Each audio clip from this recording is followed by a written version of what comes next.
ನೀವು ಹೊರಗೆ ಹೋಗಲೇಬೇಕು ಅನ್ನೋ ಪರಿಸ್ಥಿತಿ ಬಂದರೆ ಅಟ್ಲೀಸ್ಟ್ ನಿರೋಧ ಆದರೂ ಬಳಸ್ರಿ ಅಂತೀವಿ. ಹೋಗದೆ ಇರೋದು ಭಾಳ ಒಳ್ಳೆಯದು, 100ಕ್ಕೆ 100 ಭಾಗ ಒಳ್ಳೆಯದು. ಅರ್ಥ ಆಯ್ತಾ? ಲೈಂಗಿಕ ಸಂಪರ್ಕ ಮಾಡೋದ್ರಿಂದ ಕೆಲವರೆಲ್ಲ ನಿಮಗೆ ಹೇಳಿರ್ಬೋದು, ಲೈಂಗಿಕ ಸಂಪರ್ಕ ಮಾಡಿದ್ರೆ ನಿಮ್ಮ ಶಕ್ತಿ ಕಡಿಮೆ ಆಗಿಬಿಡುತ್ತೆ ಅಂತೇಳಿ. ಅದೆಲ್ಲ ಏನು ಸುಳ್ಳು, ಹಂಗೇನು ಆಗೋದಿಲ್ಲ. ಆದರೆ ನಾವೇನು ಹೇಳ್ತೀವಿ, ಬೇರೆ ಬೇರೆ ಭಾಳಷ್ಟು ಜನರ ಹತ್ರ ಲೈಂಗಿಕ ಸಂಪರ್ಕ ಮಾಡಬಾರ್ದು, ಒಬ್ಬರಿಗೊಬ್ಬರ ಥರ ಜೀವನ ಮಾಡಿ ಅಂತ ಹೇಳ್ತೀವಿ. ಆಯ್ತಾ? ಇಷ್ಟು ಬಿಟ್ಟರೆ ಬೇರೆ ಇನ್ನೇನೂ ಇಲ್ಲ. ಆಯ್ತು, ನೀವು ಇಂಥ ಗುಳಿಗೆ ತಗೊಳ್ರಿ ಅಂತ ಹೇಳಿದ್ದೀವ ನಾವು? ಇಲ್ಲ, ಹೌದಲ್ಲ? ಯಾವ ಗುಳಿಗೆ ಔಷಧ ಇಲ್ದಂಗೆ ನೀವು ಸರಿಯಾಗಿ ಜೀವನ ಮಾಡಿದರೆ 30 ವರ್ಷನೂ ಇರ್ಬೋದು, 40 ವರ್ಷನೂ ಇರ್ಬೋದು. ನಾ HIV ಐತೆ ಅಂತೇಳಿ ನೀವು ಹೆದರ್ಕೊಂಡ್ರೆ ಆ ಹೆದರಿಕೆಯಿಂದನೇ ನೀವು ಎಲ್ಲ ಸತ್ತೋಗೋ ಪರಿಸ್ಥಿತಿ ಬರುತ್ತೆ. ನಿಮಗೆ ಯಾವಾಗ ಸಾಯ್ತೀರಿ ಅಂತ ನಿಮ್ಗೇನು ಗೊತ್ತಿದೆಯಾ? ನಿಮಗೆ ಗೊತ್ತಿಲ್ಲ, ಹೌದಾ? ಅದು ಬಂದಾಗ ಯಾರಾದರೂ ನಿಮ್ಮನ್ನು ಉಳ್ಸೋಕ್ಕಾಗುತ್ತಾ? ಯಾರೂ ಉಳ್ಸೋಕ್ಕಾಗೋದಿಲ್ಲ, ಹೌದಾ? 100ಕ್ಕೆ 100 ಭಾಗ ಎಲ್ಲರಿಗೂ ಸಾವು ಅನ್ನೋದು ಬಂದೇ ಬರುತ್ತೆ. ಯಾವಾಗ ಬರುತ್ತೋ ಯಾರಿಗೂ ಗೊತ್ತಿಲ್ಲ. ಅದು ಬಂದಾಗ ಯಾರನ್ನ ಉಳ್ಸೋಕ್ಕಾಗೋದಿಲ್ಲ. ಅದು ನಮ್ಮ ಕೈಯಲ್ಲಿಲ್ಲ ಅದು.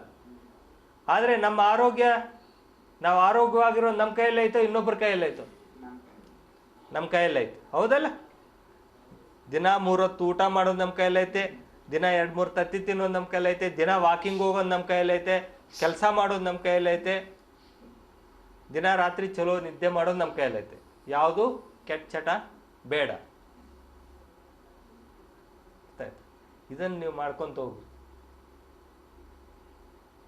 ಈ HIV ಮೇಲೆ ಸಾಕಷ್ಟು ಗುಳಿಗೆ ಔಷಧ ಬಂದಿದ್ದಾವೆ.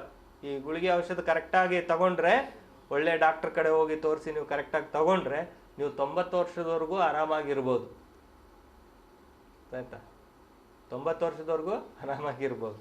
ನಿಮ್ಮ ಜೀವನ ಪರ್ಯಂತ ಆರೋಗ್ಯವಾಗಿ ಆರಾಮಾಗಿ ಇರ್ಬೋದು. ಸುಮ್ಮನೆ ಅಲ್ಲಿ ಕೊಡ್ತಾರೆ ಇಲ್ಲಿ ಕೊಡ್ತಾರೆ ಔಷಧ ಅಂತೇಳಿ ಪೇಪರಲ್ಲಿ ಯಾರೋ ಡಾಕ್ಟರ್ ಅಲ್ಲದೆ ಇರೋವಂಥವ್ರ ಕಡೆ ಹೋಗಿ ಔಷಧಕ್ಕೆ ದುಡ್ಡು ಖರ್ಚು ಮಾಡಿ ನಿಮ್ಮ ಆರೋಗ್ಯನೂ ಕೆಡಿಸ್ಕೋಬೇಡ್ರಿ. ಯಾವ ಔಷಧ ಇಲ್ದಂಗೂ ನೀವು ಆರೋಗ್ಯವಾಗಿರ್ಬೋದು. ಅಕಸ್ಮಾತ್ ನಿಮಗೆ ನಿಮ್ಮ ಮೈಯಲ್ಲಿ ಬಿಳಿ ರಕ್ತ ಭಾಳ ಕಡಿಮೆ ಆದಾಗ ಡಾಕ್ಟರ್ ಸರಿಯಾಗಿ ನೋಡಿ ಗುಳಿಗೆ ಕೊಡುವಂಥ ಡಾಕ್ಟ್ರು, ಚಲೋ HIV ಬಗ್ಗೆ ತಿಳುವಳಿಕೆ ಇರುವಂಥ ಡಾಕ್ಟರ್ ಕಡೆ ಗುಳಿಗೆ ಔಷಧ ತಗೊಳ್ಳಿ. ಆಯ್ತಾ? ಅದು ಇಲ್ದಂಗೆ ನೀವು ಚೆನ್ನಾಗಿ ಜೀವನ ಮಾಡಬಹುದು. ಈಗ ಗೊತ್ತಾಯ್ತಾ? ಈಗ ನೀವು ಡಯಾಬಿಟಿಸು, BP ಕಾಯಿಲೆ ಅಂದರೆ ಹೆದರೋದಿಲ್ಲ, ಆದರೆ HIV ಅಂದರೆ ಹೆದರ್ತಾರೆ ನಮ್ಮ ಜನ. ಡಯಾಬಿಟಿಸು, ಹೈಪರ್ ಟೆನ್ಷನು, BP ಕಾಯಿಲೆ ಅಂದರೆ ಜೀವನ ಪರ್ಯಂತ ನೀವು ಗುಳಿಗೆ ಔಷಧ ತಗೋಬೇಕು, ಊಟನೂ ಕಂಟ್ರೋಲ್ ಮಾಡಿ ತಿನ್ನಬೇಕು, ಹೌದೋ ಇಲ್ರಿ? ಆದರೆ ಅವು ಸರಿಯಾಗಿ ನೀವು ಔಷಧ ತಗೊಳ್ಳಿಲ್ಲ, ಕಂಟ್ರೋಲಲ್ಲಿ ಇಟ್ಕೊಳ್ಳಿಲ್ಲ ಅಂದರೆ ಅವು ಎಷ್ಟು ಕೆಟ್ಟ ಕಾಯಿಲೆ ಅನ್ನೋದು ನಿಮ್ಗೇನಾದ್ರೂ ಗೊತ್ತಿದೆಯಾ? ಹಾರ್ಟ್ ಅಟ್ಯಾಕು ಬರ್ಬೋದು, ಅರ್ಧಾಂಗಿ ಬರ್ಬೋದು, ಪ್ಯಾರಾಲಿಸಿಸ್ ಬರ್ಬೋದು, ಕಣ್ಣು ಹೋಗ್ಬೋದು, ಕಿಡ್ನಿ ಫೇಲ್ಯೂರ್ ಆಗ್ಬೋದು, ಮತ್ತು ಗ್ಯಾಂಗ್ರೀನ್ ಆದರೆ ಕೈಕಾಲು ಕಟ್ ಮಾಡಿ ತೆಗಿತಾರೆ, ಕೋಮಕ್ಕೆ ಹೋಗ್ತಾರೆ, ಕೆಲವರು ಸತ್ತು ಹೋಗ್ತಾರೆ. ಇಷ್ಟೆಲ್ಲ ರೋಗಗಳು ಅದರಿಂದ ಬರುತ್ತೆ. ಆದರೆ ಯಾರಾದ್ರೂ ಹೆದರ್ತೀರಾ ಅದಕ್ಕೆ? ಯಾರೂ ಹೆದರುವುದಿಲ್ಲ. ಆದರೆ HIV ಅಂದ ತಕ್ಷಣ ಇದೊಂದು ದೊಡ್ಡ ಭೂತ ಅಂತ ಹೆದರ್ತೀರಾ. ಆದರೆ ಇದು ನೋಡಿ ಎಷ್ಟೊಂದು ಸುಲಭವಾಗಿ ನೀವು HIV ನಿಮ್ಮ ಕಂಟ್ರೋಲಲ್ಲಿ ಇಟ್ಕೋಬಹುದು, ಹೌದಾ? ಇದು ಭೂತ ಅಲ್ಲ, ಇಲಿ ಅನ್ನೋದು ಗೊತ್ತಾಯ್ತಾ ಈಗ ನಿಮ್ಗೆ? ಹೌದಲ್ಲ? ಅದನ್ನ ನಿಮ್ಮ ತಲೆಯಾಗಿನ ತೆಗೆದು ಚೆನ್ನಾಗಿ ಇರ್ರಿ. ಆಯ್ತಾ? ಮತ್ತೆ ಮನೆಯಲ್ಲಿ ಎಲ್ಲರೂ ಇರ್ತೀರಪ್ಪ, ಮಕ್ಕಳು ಇರ್ತಾರೆ, ಎಲ್ಲರೂ ಇರ್ತಾರ್ರಿ, ಹೇಗಿರೋದು? ಅವ್ರಿಗೂ ಬಂದ್ಬಿಡುತ್ತೆ ಅನ್ನೋದು ಹೆದರಿಕೆನೂ ಇರುತ್ತೆ, ಹೌದಾ? ನಿಮ್ಮ ಜೊತೆ ಕೂತ್ಕೊಂಡ್ರು, ನಿಮ್ಮ ಪ್ಲೇಟಲ್ಲಿ ಊಟ ಮಾಡಿದ್ರು, ನಿಮ್ಮ ಉಸಿರು ಅವ್ರಿಗೆ ತಗಲಿತು. ಅರ್ಥ ಆಯ್ತಾ? ನೀವು ಟಾಯ್ಲೆಟ್ಗೆ ಹೋಗಿ ಬಂದರೆ, ಸಂಡಾಸ್ಗೆ ಹೋಗಿ ಬಂದರೆ ಅವರು ಹೋಗಿ ಬರ್ತಾರೆ, ಟಾಯ್ಲೆಟ್ ಸೇಮ್ ಬಳಸ್ತಾರೆ. ಸೊಳ್ಳೆ ಕಚ್ಚಿತು, ತಿಗಣೆ ಕಚ್ಚಿತು, ಹೀಗೆಲ್ಲ ಇದು ಬರೋದಿಲ್ಲ. ಅರ್ಥ ಆಯ್ತು ರೀ? ಇದು ಬರಬೇಕಂದ್ರೆ ನಿಮ್ಮ ರಕ್ತ ನೇರವಾಗಿ ಅವ್ರ ರಕ್ತದಲ್ಲಿ ಸೇರಿದರೆ ಮಾತ್ರ ಬರೋದು. ನಿಮ್ಮ ರಕ್ತ ನೇರವಾಗಿ ಇನ್ನೊಬ್ಬರ ರಕ್ತದಲ್ಲಿ ಮನೆಯಲ್ಲಿ ಸೇರುತ್ತೇನಮ್ಮ? ಸೇರೋದಿಲ್ಲ, ಹೌದಲ್ಲ? ಒಂದೇನಪ್ಪ ಅಂದರೆ ಗಂಡ ಹೆಂಡತಿ ಕೂಡಿದ್ರೆ ಒಬ್ಬರ ರಕ್ತ ಒಬ್ರಿಗೆ ಕೂಡುತ್ತೆ. ಈಗ ಗಂಡನಿಗೈತೆ ಹೆಂಡತಿಗಿಲ್ಲ ಅಂದರೆ ನಿರೋಧ ಬಳಸ್ರಿ ಅಂತೀವಿ. ಹೆಂಡ್ತಿಗೈತೆ ಗಂಡನಿಗಿಲ್ಲ, ಗಂಡನಿಗೈತೆ ಹೆಂಡ್ತಿಗಿಲ್ಲ ಅಂದ್ರೆ ನಿರೋಧ ಬಳಸ್ರಿ ಅಷ್ಟೇ. ನಿರೋಧ ಅಂದ್ರೆ ಗೊತ್ತಲ್ಲ, ಕಾಂಡಮ್ ಅಂತಾರೆ. ಆದ್ರೆ ಒಬ್ಬರ ರಕ್ತ ಒಬ್ರಿಗೂ ಸೇರ್ದಂಗೆ ಅದನ್ನ ಬಳಸ್ಬೋದು, ಆಯ್ತಲ್ಲ.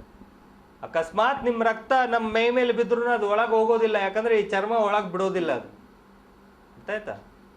ಸೋಪ್ ನೀರಾಗಿ ತೊಳ್ಕೊಂಡ್ಬಿಟ್ರೆ ಎಲ್ಲ ಸತ್ತೋಗ್ತಾವೆ, HIV ರೋಗಾಣುಗಳು ಸತ್ತೋಗ್ತವೆ.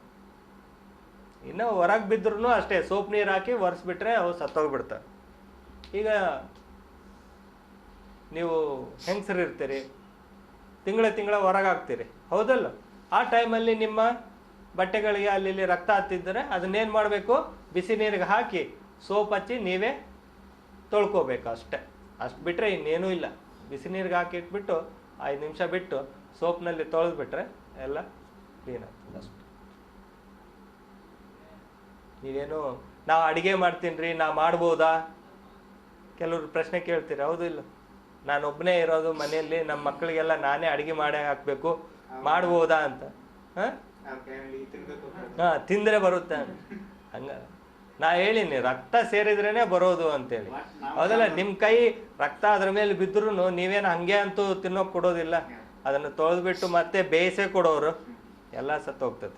ಅಕಸ್ಮಾತ್ ನಮ್ಮ ಮೈ ಒಳಗೆ ಹೋದ್ರೂ ಅದೇನು ಒಳಗೆ ಹೋಗೋಕೆ, ಅದು ನಮ್ಮ ಬಾಯಲ್ಲಿ ಬಿದ್ದರೂ ಅವು ಸತ್ತೋಗ್ಬಿಡ್ತವೆ. ಯಾಕಂದರೆ ಇಲ್ಲಿ ಕೆಲವೆಲ್ಲ ಎಂಜೈಮ್ಸ್ ಅಂತ ಹೇಳ್ತೀವಿ, ಅವು ಇರ್ತವೆ, ಅವನ್ನ ಅದು ಸಾಯಿಸ್ಬಿಡುತ್ತೆ. ಅಕಸ್ಮಾತ್ ಬಾಯಲ್ಲಿ ದೊಡ್ಡ ಗಾಯ ಇದ್ದರೆ ಆ ರಕ್ತ ನೇರವಾಗಿ ಅದಕ್ಕೆ ಹತ್ತಿದ್ರೆ ಅದು ಒಳಗೋಗೋದು. ಇಷ್ಟೆಲ್ಲ ಆಗೋದಿಲ್ಲ, ಅದನ್ನೆಲ್ಲ ತಲೆಗಿನ ತೆಗೀರಿ. ನೀವು ಎಲ್ಲರ ಜೊತೆಯಲ್ಲಿ ಒಂದೇ ಮನೆಯಲ್ಲಿ ಇರ್ಬೋದು, ನೀವು ಅಡುಗೆ ಮಾಡ್ಬೋದು. ನಿಮ್ಮ ಪ್ಲೇಟು ಇವನ್ನೆಲ್ಲ ಸಪ್ರೇಟ್ ಇಡೋ ಅವಶ್ಯಕತೆ ಏನೂ ಇಲ್ಲ, ಗೊತ್ತಾಯ್ತಲ್ಲ. 1 ವರ್ಷದಲ್ಲಿ ನೆಗಡಿ, ಕೆಮ್ಮು, ಜ್ವರ ಇಂಥವೆಲ್ಲ ಬರ್ತವೆ ಎಲ್ಲರಿಗೂ ಬರಂಗ ನಿಮಗೂ ಬರ್ತವೆ. ಬಂದರೆ ನೀವು ಅಯ್ಯೋ ನನಗೆ HIV ಐತೆ ಅದಕ್ಕೆ ಇದು ಬಂದಿದೆ ಅಂತ ತಲೆಗೆ ಇಟ್ಕೋಬೇಡಿ. ಡಾಕ್ಟ್ರಿಗೆ ಹೋಗಿ ತೋರಿಸ್ರಿ, ಗುಳಿಗೆ ಔಷಧ ತಗೊಳ್ರಿ, ಗೊತ್ತಾಯ್ತಲ್ಲ. ಆದಷ್ಟು ನೀವು ಗುಳಿಗೆ ಮೇಲೇ ಕಂಟ್ರೋಲ್ ಮಾಡ್ಕೊಳಕ್ಕೆ ನೋಡಿ. ಸೂಜಿ ಅವು ಬಳಸಿದರೆ ಅವ್ರಿಗೆ ಈಗೆಲ್ಲ ಡಿಸ್ಪೋಸಬಲ್ ಸೂಜಿ ಬರ್ತವೆ, ಸಿರಿಂಜ್ಗಳು, ಸೂಜಿ, ಅದನ್ನು ಬಳಸೋದಷ್ಟೆ. ಇನ್ನೇನಾದರೂ ಕೇಳೋದಿದೆಯಾ ನೀವು ಈ HIV ಕಾಯಿಲೆ ಬಗ್ಗೆ? ಈಗ ಹೆಂಗೆ ಅನಿಸುತ್ತೆ ನಿಮಗೆ? HIV ಇದ್ರೂ ಆರೋಗ್ಯವಾಗಿ ಚೆನ್ನಾಗಿ ಇರಬಹುದು ಅನ್ನೋದು ಗೊತ್ತಾಯ್ತಲ್ಲ. ಹಾಂ, ಓಕೆ. ನಿಮ್ಗೆ ಏನಾದರೂ ಪ್ರಶ್ನೆ ಇದ್ರೆ ಕೇಳಿ, ಪರವಾಗಿಲ್ಲ.